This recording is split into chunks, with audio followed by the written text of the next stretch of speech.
Dr. Karimet Alif, and I have a background in medicinal chemistry and botanical medicines and psychotropic medicine because I trained in anesthesia at Stanford.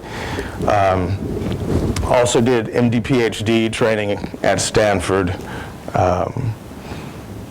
And I ended up in this space because, excuse me, long time ago, decades ago, when I was in college and medical school and training and everything, botanical medicine hadn't become like a separate genre yet.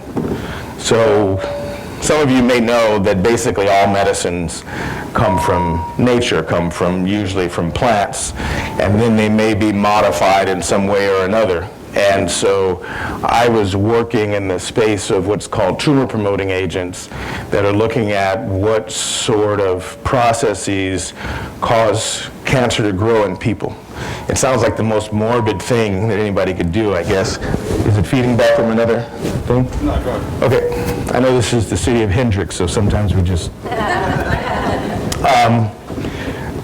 So if you think about something like lung cancer, and people smoke, and people associate, smoking with lung cancer, and that there's something in it that's carcinogenic, right? But that carcinogen is what damages the cell, but we need to know, well, what makes it start growing? Because lots of times just a tumor cell will sit there forever and ever. And so anyway, the molecules that I was working with came from nature, just like we do. Bacteria, algae from the sea, Streptomyces mold. And so this is right just at the beginning of the 90s. And so when natural medicine and organic food and all that stuff came out in a big public way, suddenly I looked like a very botanicals-friendly doctor. Because at that point, all the people that were doctors but had never trained in medicinal chemistry, somehow I guess they all went to the same party one night and decided that botanicals don't work. And then they tell all their patients that. And it's really ridiculous because everybody knows that cannabis works. They've all used it. Everybody knows that LSD works. LSD is a drug from nature. It's a slightly modified drug that comes from a fungus that grows on rye grain. So it's kind of silly to think that, oh, if you're taking that botanical stuff, it's not going to work. It's just kind of a ridiculous thought. So anyway, my fascination with molecules and the mind just kind of naturally led me to take a very, very deep interest in cannabis. So I'm giving that introduction kind of trying to anticipate how these questions that people ask me, like, well, why are you in cannabis, Because I think it's amazing. And unlike Celeste, I am here to tell you it's a cure-all. It is a panacea. Cannabis definitely is a panacea. CBD is like the lead player of an amazing plant. What is a panacea, and why would people want to say there's no such thing? It's like panacea is right down there at the bottom level of probability with an honest politician. But why? It really shouldn't be that way. What does it really mean, a panacea? In medicine, we give you the image that we know everything and we know how to do everything. And they've known how to do everything for 500 years. They just keep changing how to do it. It used to be bloodletting and leeches, and now it's, surgery and chemotherapy or something. But it's really not true. It's an ongoing process of discovery, and some people that like discovery, like me, keep learning and discovering, and other people that like, more so say running a business or dealing with patients within a particular context, then stay in that context for a longer period of time. So what happens, though, is when science, because science and medicine are not the same. They don't even talk to each other that much for some reason. Sometimes they're right across the hall from each other, and this person has discovered it, and that person doesn't want to use it in the clinic. That's why there's this thing called translational medicine, to get the PhDs and sometimes MDs that do research to work with people that are in the clinic so that it doesn't take 5 to 10 years for discoveries in the laboratory or in clinical trials to find their way into clinical practice. Because even if you have the cure for everything, like the cure for, I don't know, lost cars at a valet service or something, there's no guarantee that anyone will use it, because the drugs that people use are marketed. It's not science that sells drugs. You know, the big blockbuster drugs, they don't sell because it's an amazing molecule and people just can't believe its elegant structure. It works because the companies have big money to put into promoting to doctors that this is the drug of choice, this is what you should do. And that's where the big money is made. So anyway, though, the point is, what is a panacea? A panacea is something that enables you to do something that you didn't realize you could do, something that you hadn't been able to do before. It may solve lots of problems. So in the 1970s, let's say, a handheld calculator was a panacea. Suddenly you could add, subtract, multiply, do square roots and all these things. Even if you didn't know what it meant, you could just push a bunch of buttons. And then now we all have these handheld computers called smartphones, and they're also a panacea. You can have friends that you've never met. In fact, most of my friends I've never met. If they had met me, they might not be my friends. So I have friends in Okinawa and Zimbabwe and all these places, and most of the places I've never been to. So that's what a panacea means. It means that there's this vast applicability. You know, like Windows, Microsoft Windows applies to everything. Microsoft Windows is a panacea. So it's really not such a pie in the sky sort of concept. What it really says is that if you have problems in medicine, especially like incurable diseases, things that people are concerned about like cancer, autism, epilepsy, Alzheimer's disease, excuse me. Pardon me. There's a possibility that they may have something in common that you haven't recognized. And when you recognize it, suddenly it's applicable to all of this stuff. Antibiotics were a panacea, okay? Then we found out that most of the bacteria are our friend and that we were kind of screwing up a very delicate system. But for a very long time, it just looked like penicillin was, you know, wonder drug, right? A perfect example of a panacea is aspirin. It's about 120 years old now. When aspirin first came out, it was amazing because there were no other painkillers.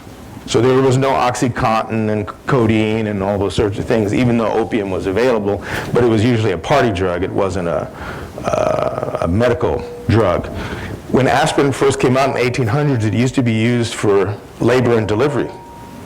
Okay, so you can imagine somebody delivering a baby having pain and somebody giving them 325 pills and said, well, call me in a few minutes if you need another one.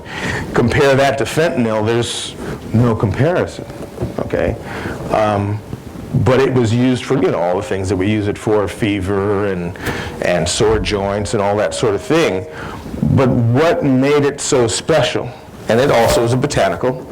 Aspirin originally comes from white willow bark and other plants of that species. What made it a panacea is that aspirin affects the inflammatory process in the body. Nobody really knew that existed. I mean, people knew that they got red and swollen, that sort of thing, all the way back to the Greeks and before. It had been observed and it had been documented, but nobody really knew how it worked. When I started medical school in 1981, I took a pharmacology course there, and the day that we covered aspirin in the pharmacology course, they mentioned all the things that it does, and it was less things than they use it for now because they hadn't discovered that it works for heart attack prevention and that sort of thing. But the professor said, but we have no idea how it works. We don't know what the mechanism of action is. I almost fell out of my chair. I'm paying $10,000 a day, it felt like. I'm paying, you know, for somebody to tell me they don't know how the most common popular drug in the whole world works. maybe if you're going to medical school, I don't know, the Upper Beverly Hills Medical School, the guy in The Simpsons, Dr. Nick went to. But, Stanford, they're supposed to know everything.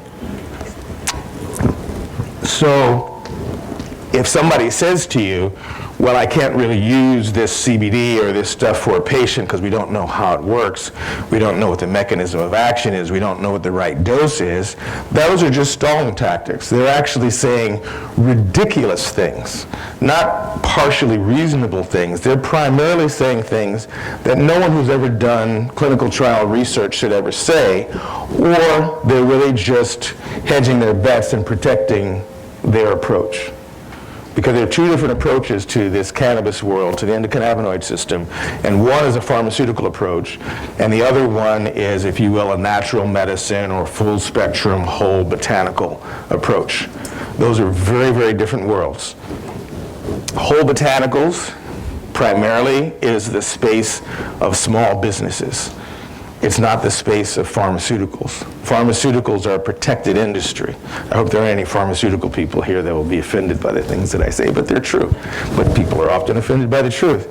The pharmaceutical industry could never survive without patents. So a patent allows them for 20, 25 years to charge this much money for a drug that could be sold for this much money. Okay? You can't do that with botanicals because everybody can grow it and extract it and sell it. That's why they don't invest in botanicals. That's the only reason, because there's no IP, there's no intellectual property, unless you're really intellectual and you know how to do it, but they usually don't even study it at all. So when you look at research or you look at reports, I see them on LinkedIn all the time, and people are getting excited about, oh, they just showed that CBD can do this, and that THC can do that. Cannabis is a plant. And CBD and THC are both there, okay? As soon as somebody starts isolating one of the molecules, that's a different story, okay? And I'll get to that, I hope, in my talk. But they work best together. But as soon as somebody starts talking about an isolated molecule, they're talking about a pharmaceutical path. As soon as they start talking about a fixed dosage, they're also talking about a pharmaceutical path. Because when you have a botanical, you have natural variation in the ratios of the 120, 140, depending on who you ask, cannabinoids that are inside of cannabis. And that's in addition to there are alkaloids, there, of course, are the terpenes. There are hundreds, literally hundreds of bioactive molecules in cannabis, and there's no way to control that in a linear fashion, which is what this culture of ours, our modern mainstream urban global culture, likes everything to be one-to-one correspondence and linearity, and that's the other complication with botanicals.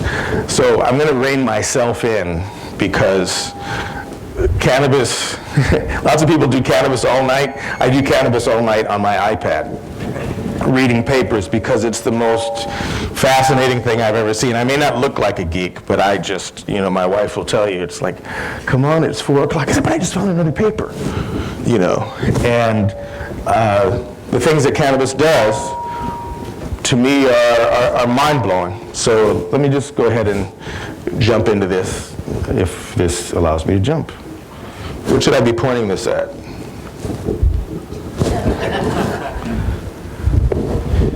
It doesn't. Oh, I see the receiver. Oh, maybe I'm pushing the wrong button. To me, up is forward, and to them, down is forward. I understand. So anyway, welcome to the CBD Expo. And I'd actually like to start by thanking Adam and Celeste for inviting me to be the keynote speaker and then putting me on 3 panels. We'll see how my voice holds out. But I'd like for you to think about, as you listen to the things that I present and as you go through the day, what is it really about CBD that interests you? Is it the panacea part? Is it the potential financial panacea part? I don't think that there's any problem with that. People make money selling coffee. what's the big deal? I don't think that there's a problem. You shouldn't have to justify how you earn your money, even if it's billions of dollars like Jeff Bezos. But to understand that space, because there's a lot of partial information, even incorrect information out there, and I really want to thank Celeste and Adam for working as hard as they do to keep people on track with what is true and correct about CBD, about hemp, about cannabis. So, I'd like to ask you a question. How many people here, it's about, what time is it, 9:40 now? Wow. How many people here have already consumed a psychoactive substance today, this morning? This is Seattle. You can go ahead. We're not being filmed. Actually, we are. So, I would imagine probably everybody has, because for those of you who are not necessarily as geeky as me, have you considered coffee? Coffee is a psychoactive substance. Coffee is a psychoactive, botanical, medicinal. It just happens to be regulated differently than cannabis, and depending on who you believe, which studies you follow, it's actually more addictive than cannabis is. Imagine our culture with no coffee. If the government was still trying to figure out, should we have coffee, should it be legal or not? So, just so you know, psychoactive, it's cutting my slide. So some of these, on the right side, they might show a little bit weird, because it re-cropped it. We'll see how it goes. Anyway, psychoactive and psychotropic mean the same thing. So psychoactive just means psyche, mind, active. It acts on your mind. Psychotropic, the word tropism just means a turning of the mind, an alteration, an altered state. But we have this cultural jargon that makes it sound like hallucination, okay? Hallucination and psychedelic experience are not the same as psychoactive. So anything that changes your mood, changes your level of alertness or cognitive function, like coffee does, like sugar does, is psychoactive. So all of you have kids and have seen them with too much sugar, you know that sugar is psychoactive, okay? You've probably, and if you live in this area of Seattle, you've probably heard of seasonal affective disorder. So that affects people's mood. They tend to be depressed. Why? Because there's no sunshine. You shine the sun on them, they feel better. The sun is psychoactive, okay? So if the sun's not a problem, then psychoactivity, and also sun can cause skin cancer. Cannabis is safer than the sun. There you go. So welcome to Washington, the coffee capital, and there may be some CBD in that coffee. So this is the World Health Organization definition of psychoactive substances. And even they mention that psychoactive doesn't necessarily refer to addiction or dependence-producing effects. It doesn't have anything to do with so-called drug use or substance abuse. All of the pharmaceuticals, like the benzodiazepines, the sedatives, anti-anxiety drugs, antipsychotic drugs, all of those are psychotropic drugs. That's just the definition. And anything can be used as a party drug. Viagra's a party drug. You don't think they sell that many pills to guys that have erectile dysfunction, do you? Come on, it's a frat drug. Talk to some guys that are in college and you find out how they get those prescriptions. So this is something I saw on Facebook the other day. And so for those of you who still aren't convinced that experiences are a natural thing, apparently dolphins like to get high. I don't know if you can see it that well because of the lighting, but there's this fish called the puffer fish. It's the fish that's the source of the most expensive sushi in the whole world. In Japan, in Japanese, it's called fugu, and it has a neurotoxin that is lethal to humans, which is why humans like to eat it. And sometimes they die. It's a little strange. They have special chefs that fillet it, and they're supposed to know how to extract just the right amount of the gland so that you get this numb feeling as you swallow it down your throat, but you don't stop breathing. But every so often, every year or so, every year or so, there are a few chefs that don't get it right, and their clients die. But apparently it has a different effect on dolphins, and it actually just gets dolphins high. And so they actually provoke the puffer fish so that it secretes its toxin, and once it starts secreting the toxin, apparently they pass the fish to another dolphin. So, party culture in the Caribbean didn't start in Jamaica. So this is a little plug for the sun. Photosynthesis being nature's own drug delivery system, because that's where our greatest medicines come from, that interaction between the plant kingdom and the sun. It should be amazing to you. This is what got me galvanized and wild about this field when I was 19 years old. And it was at that time, that was when they first discovered the opiate system. And they discovered that there were endorphins and enkephalins, that there are actual natural substances in the body that work the same way as morphine and heroin and all that. And there was a woman, a PhD, Dr. Candace Pert, who led that research, and when I saw it in class, I was completely blown away that there's a plant somewhere that makes a molecule that is that specific for a human body. They don't even come from the same kingdom. I mean, plants are over here and we're over here, and why is this plant making this molecule that works perfectly in the body as though it was designed for it? And again, if you're not so geeky fascinated about that as me, imagine that you take a trip someplace, Tahiti, let's say, and you go over there and you happen to see a car, and it's a nice looking car, and you take your car keys out, you stick it in the car, and it opens the car. It's not the same brand, it's not your car, but it just opens that car. That would seem pretty trippy, right? But that's a car key in a car. Okay, this is more like taking a car key and, I don't know, sticking it into an apple tree and the apples come out. I mean, they're just not even connected, okay? And so that's how I got fascinated, and the thing I was telling you about the cancer, the tumor promoters, it was in that same space that these molecules that specifically fit into a receptor site in the human body that come from algae and plants and all those things, that they are as specific, or if not more specific, than the drugs that are manufactured by people. And so, coincidentally, that same system is a part of the endocannabinoid system. So I really started studying the endocannabinoid system without knowing it, because nobody had discovered it. But 40 years ago, when I first started doing research when I was 19, that's where I was working. So I guess I was destined to do this forever and ever.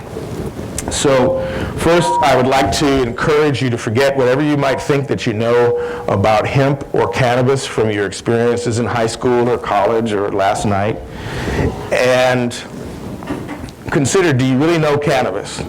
Now, I know this is the CBD Expo, and there are a lot of people that are like, why is he saying cannabis? This is CBD. Because I'm not prejudiced against THC. And if I had enough money, I would prove to you that THC doesn't even get you high. But I haven't found the funding for it yet. But if you read through the literature, you may find that the THC molecule actually gets metabolized to another molecule, and that actually affects people. I've developed some cannabis formulations for people with cancer pain and for veterans and all of that, and arthritis pain, where people could actually take a fairly high dosage of THC, and as long as it goes directly to the brain and not through the whole body, they don't get high. Smoking, when you smoke, about 75% of whatever you inhale goes throughout the entire body into your liver. It's actually a very low efficiency delivery system, not to mention all the smoke that just goes off into the air. And so I'm kind of a OCD, efficiency-minded person when it comes to delivery systems, because in anesthesia, all the drugs we give, they go in. They don't go around the room, and they don't miss the target. And so that's kind of what I'm used to.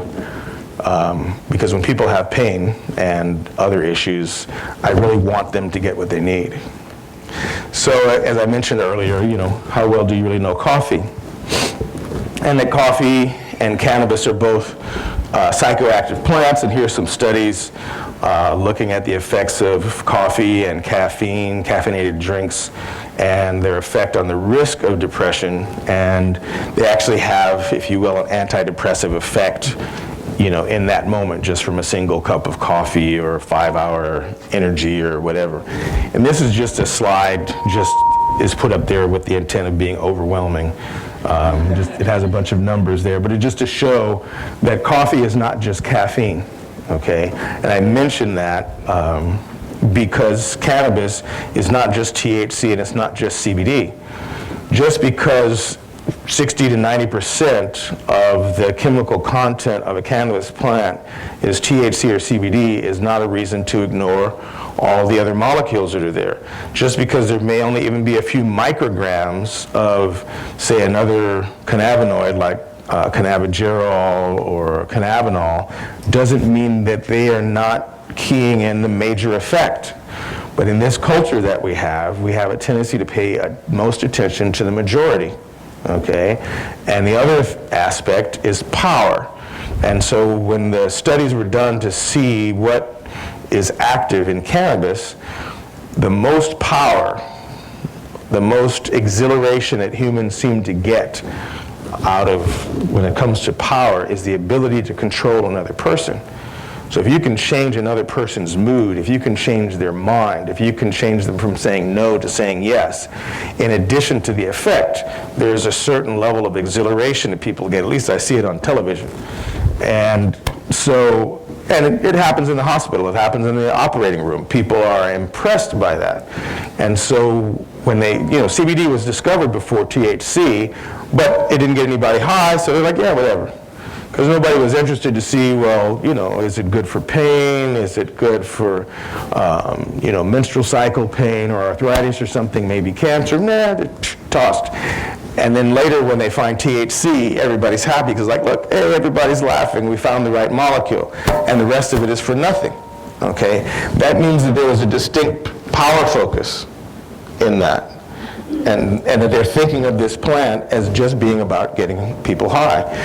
So I mention that because that's a big problem in science and in the literature, because even though you might think that, like I did when I was planning to go into science, that all scientists would be like Commander Data or Mr. Spock and just logical and looking for the answer and wanting things to work. Humans are humans, and they have biases, they have prejudices, they have childhood issues, and all that comes out in their research. So this is also, that was also another study on coffee. I'm going to kind of skip through some of this since time is a bit short. So, so we know cannabis and coffee are both psychoactive plants, but did you know, I'm sure some of you do, did you know that Tylenol, regular Tylenol without codeine, is also psychoactive, that it acts in your brain just like a cannabinoid. It's a cannabis-like drug, okay? And until the cannabinoid system was discovered, then it wasn't possible to know this. It was just another painkiller, like aspirin. And again, aspirin, they didn't know the mechanism of action for years after I started medical school. But because of aspirin being like a probe, being like a satellite you send out into space that sends you back information that goes to Mars and shoots videos, these molecules ping the body, is like computer talk. They go in, they probe it, and they give us pictures back. They give us back data. Okay, and so we know that pain is associated with inflammation. We know that inflammation is associated with the immune system. So what made aspirin the panacea was that it was this first anti-inflammatory drug. So all these things that were being caused by inflammation suddenly start to go away. And so, if you can imagine every woman in, let's say, Europe, because aspirin comes out of Germany from Bayer, aspirin, it was their brand name, and then they didn't protect it, that when they were having labor pains, they had nothing. They might have some herbal tea from a witch, a naturopath. But when aspirin came along, that took the edge off. If you have nothing for pain and somebody gets a cold stone and puts it on your belly, you'll feel better and it'll be like a miracle. We are very pampered. We have everything, just a slight twitch and we can run and get some oxycodone or something. But in the 1800s, none of that stuff was available. So why is cannabis a panacea? Because of cannabis, the endocannabinoid system was discovered. And the endocannabinoid system is basically the operating system for the entire human body. Okay? If you think of the body not as who you are, but as some people like to say, we're not humans having a spiritual experience in a human body, we are spiritual beings having a human experience in a body, or something like that. But the point is, this is a vehicle. It's something that gets you places, it does things, kind of like a robot. And as such, it's like a smart device. In fact, it's smarter than us because we don't really even know how it works. Okay, just like most of us don't know how our smartphones work.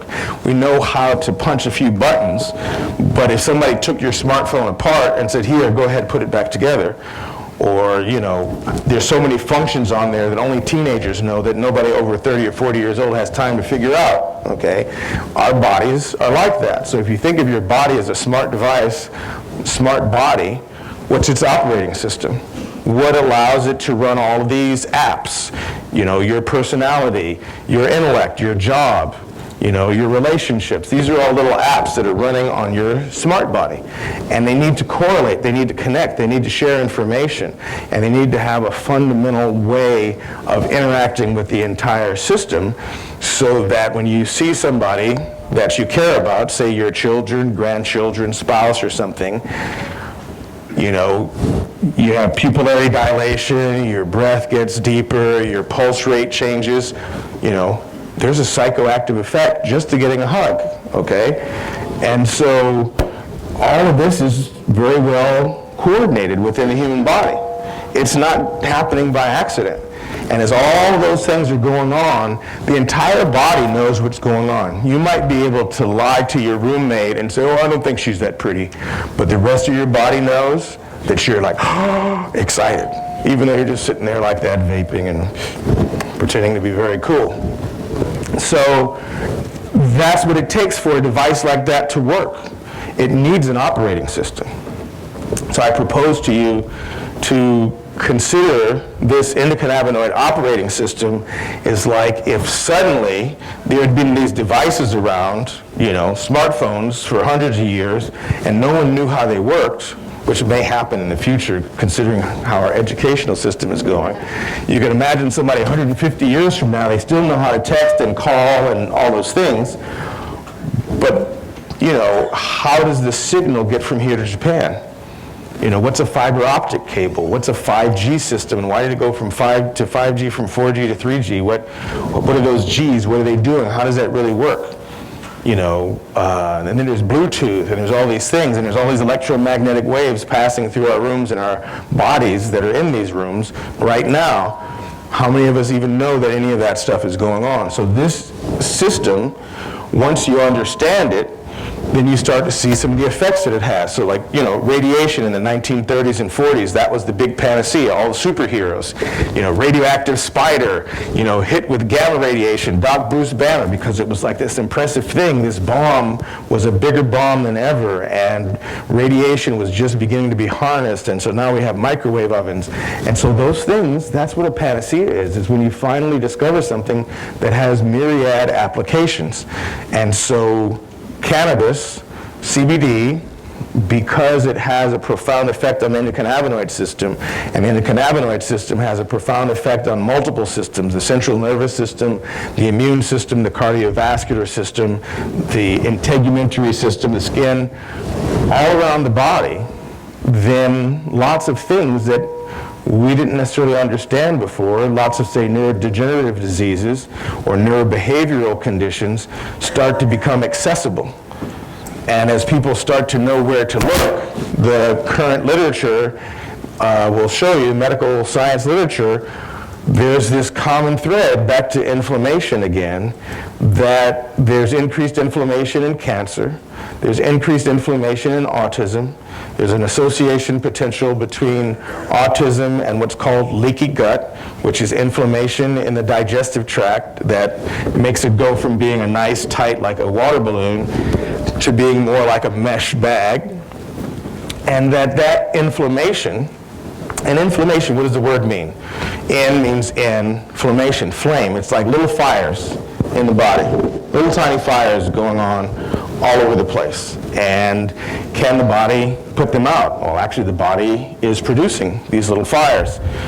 And so when there's little fires going on down in the digestive tract, well, it's part of this same smart device. And just because everybody thinks that the brain is in charge of everything and doesn't care about anything else, that's because this modern, global, mainstream culture has a history of royalism. The king doesn't care about you. You might not even feel that your president cares about you. And so the people that are up here, the CEO, is not paying attention to the people that sweep the floor in the factory and the guy who lost his hand in a machine and all of that, because that's this top-down hierarchical way of thinking. Because we are creatures of culture, when a person is a scientist and they're looking at something, they say, oh my God, look at this big animal. It's a lion. It's the king of beasts. Because that's how they think, okay? You know, the passion flower and passion fruit, because everybody that was traveling and studying was Catholic. So they're thinking about the rosaries and the whole Catholic experience. So they see a plant that vaguely has a 90-degree angle architecture in its flower, and it reminds them of the Passion. That's fine, but just to understand, that's not Mr. Spock. You know, that's not Commander Data. These are people that are trying at a kind of gut level to relate these new discoveries in science to what they recognize. So here, with Tylenol, when the generic name in the United States for Tylenol is acetaminophen. When you swallow acetaminophen, or give it to your kids or whatever, it goes in as this molecule. But like I told you, that when you put things in the body, whether they're drugs, whether they're herbs, whether it's food, you know, a lot of people think that, oh, I want to work out, I want to get big and strong, you know, meat is muscle, I'm going to eat this big piece of meat and it's going to go boom right here and boom right here. The body is a smart device. You know, you could call it alchemical if you like. It transforms everything. You can put whatever you want in it, and it does whatever it wants to. You can't control it. And so you might put this drug, this molecule in there, but by the time it circulates around and it gets to the liver says, we don't need that part, and it cuts this part off. And it says, oh, look, here's this molecule that's been hanging around, you know, like that stray cat at the back door. And so it says, let's just give it what it wants, and it'll go away. And so it connects this molecule with this molecule to make this one, which for some odd reason is called AM404. And if you look, there's a strong similarity in the general structure of AM404 with these two molecules here, which are the primary endogenous cannabinoids or endocannabinoids produced by the human body. And so you can see that this key that comes from whatever company, Park Davis, I think, makes this Tylenol, this key that's actually produced by the liver looks just like this key here. So your key fits a lock in Tahiti. It fits a lock inside of the human brain. This key from a laboratory gets right into the endocannabinoid system. So now they're starting to understand that Tylenol is working, not because it's Tylenol, but because it's playing into this endocannabinoid system. And so if you look again at the literature, it'll show that the effects of Tylenol are actually related to its effects in the endocannabinoid system. So Tylenol has an anti-anxiety effect. You may not realize it, okay?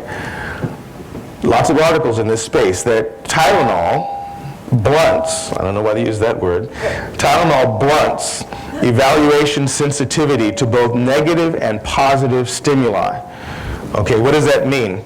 That means that something that's really great kind of gets dialed down, and something that's really bad kind of gets dialed down, the amplitude of it, it gets damped out. So somebody wins the lottery, they don't get as excited as they would without Tylenol, and if they find out later that they misread their ticket, they don't get as disappointed if they're using Tylenol.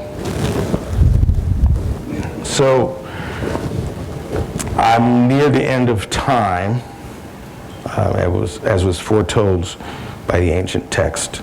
So I'm going to kind of, I don't know, run through. So Tylenol reduces social pain, okay? Embarrassment, rejection, you know, the job interview that didn't go well, the date, blind date, whatever, divorce, all those sorts of things.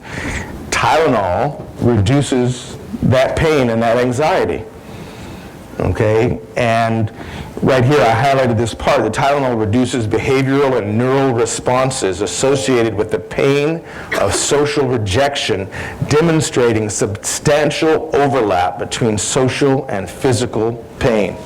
Okay, so I'm getting the noose sign. So let me, anyway, I mention all of this just so you know, one, how powerful the endocannabinoid system is, and also, if you trust Tylenol, you have no reason to not trust cannabinoids. And this last part of this little sequence here, and then the hook is going to come out and get me, that in summary, this paper mentions that the one thing that is not known is how it is that Tylenol has all of these effects and doesn't get anyone high. So it's binding to the same receptors as THC, but it's not getting anybody high. And so that's why I tell you, if you look deeper, you may find, or if somebody does the research, we'll find that THC, the molecule itself, doesn't get people high. But meanwhile, this is CBD. So